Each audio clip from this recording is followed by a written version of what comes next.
What up? Elden Ring video. And today I'm going to give you a little bit of info here about the Carian Glintstone Staff. I'm going to give you some important info if you want to use this staff, how to use it, how to maximize the damage, how to speed up the casting time of the Carian Sword sorceries, which there are 4 of them.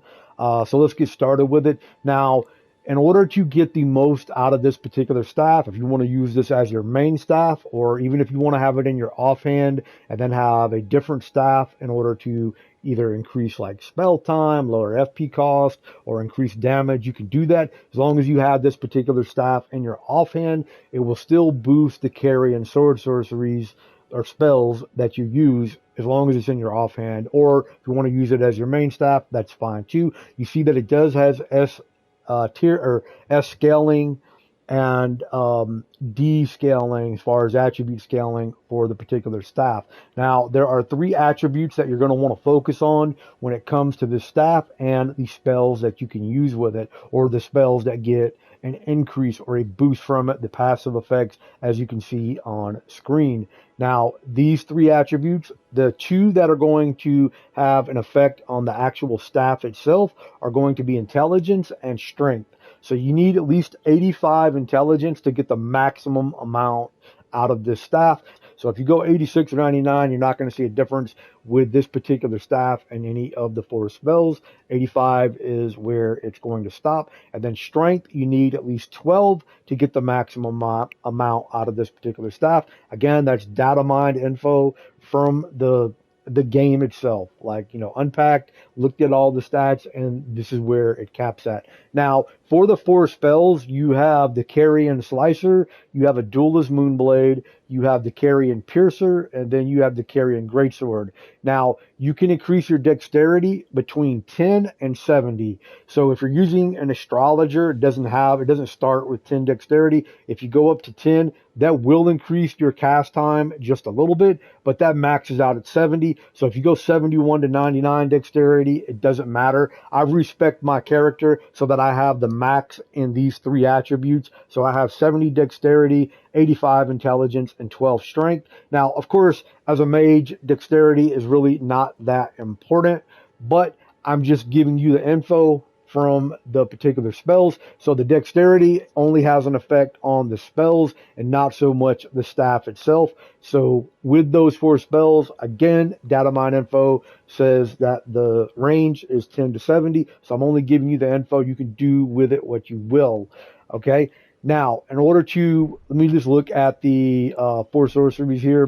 And I'll give you a little bit of info about like the stamina that it uses, because that info you can't find like in the game. I don't think it shows you anywhere in the game. But as you can see the FP cost right here on the right hand side, and you see that it uses 4 FP for Carian Slicer. Adula's Moonblade uses 26, Carian Piercer 19, and then the Carian Greatsword is 14. That's all info that you can find in the game. But the stamina, each time you cast a spell, it does have a stamina cost. So the Carian Slicer uses 12 stamina, Adula's Moonblade and the Carian Greatsword both use 22, and then the Carian Piercer uses 25, so it uses the most. It also has the second most amount of FP, but it does the third most amount of damage, so the third least amount of damage. I guess you can look at it either way. Adula's Moonblade does the most, and then the Carian Greatsword, because Adula's Moonblade is not only going to do the regular damage, but it's also going to do the frost damage on it. So,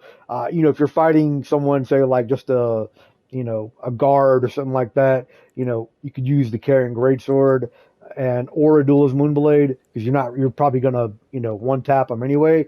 But if you're fighting a boss or whatever, you want to get that effect to lower their, you know, like magic negate or damage negation or whatever, so that their defense, like against magic, is going to be a little bit lower. So if you're using like Adula's Moonblade and you put the frost on them, it's going to lower their, you know, their defenses or whatever, and then you can cast like a different spell. But, you know, not really going to get into all that with it. Other things, let me see, that is important that you cannot find in the game itself. I think that's pretty much it right there. Oh, physical attack. So with the staff, if you actually hit someone with the staff, and what I mean by that is if you use it like this, okay, you see I'm using the spell, but then if I hit R2 and then I strike someone, that can actually do 25 damage, but it comes at the cost of 20 stamina. Now, you're not seeing me lose the stamina because I'm not in combat, but, you know, just know that it does do 25 damage at the cost of 20 stamina, so really not worth it, you know, but I just figured I'd throw that little bit of info in there. Now, there are ways to increase bolt casting time, damage, and, you know, you have a couple ways to increase the casting time. I'll talk about that first. So the first one is if we come in here, and what we're going to do is we're going to use Azur's Glintstone in our main hand, and then we're going to use the Carian. Let me get back down to it. The Carian Glintstone Staff and our offhand right here. Now, you will notice that I have this at plus 25. Azur's Glintstone, I have that maxed at plus 10. So just keep that in mind with both of those. Azur's Glintstone Staff, this is the fastest casting spell staff in the game. So if you want to cast these particular 4 spells that are the Carian, you know, sword spells, if you want to cast them faster, have the Azur's Glintstone Staff in your main hand, and then the Carian Glintstone Staff in your offhand. Now, if you want to get more damage, you could do something like use Lusat's Glintstone Staff that has the most damage output, and then just make sure you have in your offhand the Carian Glintstone Staff, because then you're going to get the boost to those 4 spells. All right. Another thing that you can do is for Adula's Moonblade and Adula's Moonblade only, when it comes to like your armor, you can wear the Snow Witch hat. That's going to, I'll just click here and show you the lore. This one is going to strengthen cold sorcery. And so it has to be like one of Rainy's spells. So like Rainy's Dark Moon or something like that. But also the Snow Witch hat will increase the damage to Adula's Moonblade, which is also considered one of Rainy's spells. So, I mean, it's a frost spell or whatever, or cold sorcery. So you could do that to get a little bit more damage out of that one particular spell. Now, we want to speed up casting time. We could also use the Talisman Radagon Icon. So not only does the 70 dex, does that increase the casting time of the 4 spells, the 4 Carian Sword Spells, but if you have Radagon Icon, this will also shorten spell casting time. So in a sense, it's going to speed it up. Now, to get the most damage out of the 4 spells that we're going to use the Graven Mass Talisman. We're going to use the Graven School Talisman. Both of these raise the potency of the sorceries. So the 4 Carian Sword sorceries, this will actually increase the damage.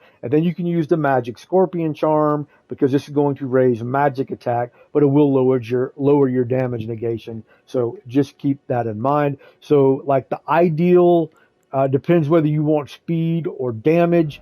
Keep in mind, like this is going to use a little bit more FP, so just keep that in mind. You could also use something like the Carian Regal Scepter. This is what I like to use in my main hand, because I like to use Rainy's Dark Moon spell, and then I like Adula's Moonblade. I like both of those, so I'll have this. If I just want to go like pure mage with no secondary weapon, you know, just other than staffs or scepter in this case, I will use the Carian Regal Scepter. I will have Rainy's Dark Moon, and then I will have the Carian Glintstone Staff. Now, I'm not going to get into like how to maximize everything. I'm just going to leave the Azur's Glintstone Staff right here, and then just say this is the best way to get the most out of your, you know, Carian Glintstone Staff, as well as these 4 spells right here. So just keep that in mind, you know. And like I said, you can get the most out of the casting time. And just as an example, you can see how fast you cast the Carian Slicer here. I mean, that's no different than just carrying a regular, you know, short sword or something with you. I mean, that's really fast. And as you can see, like Adula's Moonblade, obviously this one is going to have a much slower cast time. But you see that it does like area damage too, because it's shooting that frost damage right there. It's got a little bit of range on it. And then we got to use a little bit of the FP here. And then the Carian Piercer. The Carian Piercer. So when you use this, if you're fighting a boss, make sure you squat down before you actually attack. Now he'll stand back up, but it will do a little bit more damage. I don't know why it does that with all the poking or, you know, like the spears and stuff like that. But the Carian Piercer does the same. And then the Carian Greatsword, it's the same as Adula's Moonblade. It just doesn't have that ranged attack, like where it shoots the frost, but it's just as slow. But this is actually as fast as you can cast this spell. There's nothing that you can do to make this spell cast any faster. Now, one additional topic that I didn't touch on, and that's going to be your Physic Flask. So if we come here, and everybody knows this already, but you want to use the Magic Shrouding Cracked Tier to boost magic attack damage. And then you can have something like the Cerulean Hidden Tier. This is going to eliminate your FP consumption for 3 minutes. Or no, this lasts for 15 seconds. And the Magic Shrouding Cracked Tier lasts for 3 minutes. So just keep that in mind. That's how you get the most damage. And then how you can cast something like Adula's Moonblade and then not use as much FP, because you're going to have that short little cycle where you're able to actually cast, you know, spells or whatever without actually using any of your FP cost or whatever. But that's it right there. As far as the Carian Glintstone Staff goes, how to get the most out of it. Obviously, you want to level it up to plus 25. You want to use the Snow Witch hat for Adula's Moonblade. You want to have these 3 talisman. You want to have these 2 mixing status in your Wondrous Physic Flask. And that's pretty much it. And then, like I said, you could have this in your offhand and then do stuff like to increase casting time, go with Azur's Glintstone. Or if you want to increase damage, you would go with Loose Hatch in your main hand. Just as long as you have the Carian Glintstone and your offhand, it will still boost those 4 spells. So again, the 4 spells, I'll just show them to you one last time here. Memorize spell. It's going to be the Carian Slicer, Adula's Moonblade, Carian Piercer, and the Carian Greatsword. This is a great way to utilize like spells. Like let's just say I went with the Carian Regal Scepter, which is what I like. So that one, and with with Rainy's Snow Witch hat, I can use this. I have that hat on or the helm on, and it's going to increase the damage of Rainy's Dark Moon. You could also come down here. I've already done like a Frost build, but you could use something like the Glintstone Ice Crag or Freezing Mist in order to boost up that particular damage.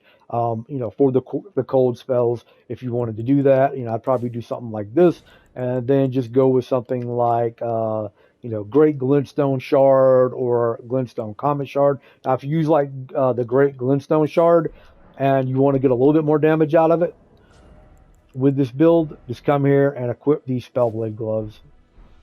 And then what I would want to do here is in my main hand, I'm not so much worried about the speed, but I'll come here with the Carian Regal Scepter. This is how I run this particular build.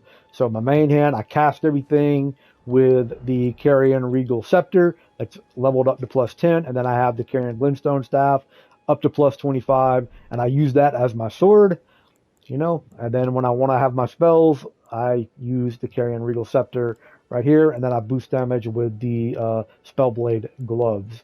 But if you have questions or comments, leave that down below. Hopefully you found this helpful. Hopefully it allows you to, you know, play like a pure mage and just use staff, so you don't have to have a sword, a dagger, you know, anything like that in your hand, and you're able to do as much damage as possible, and you're able to cast these spells as quick as possible as well. One thing I do want to note before I go, though, is the dexterity will have a different number possibly with the other spells that are not the Carian.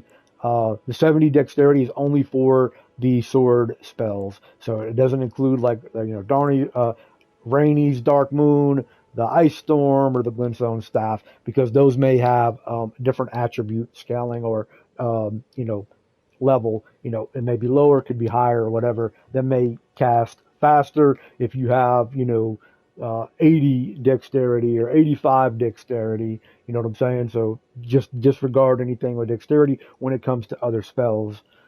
I'm out. Peace.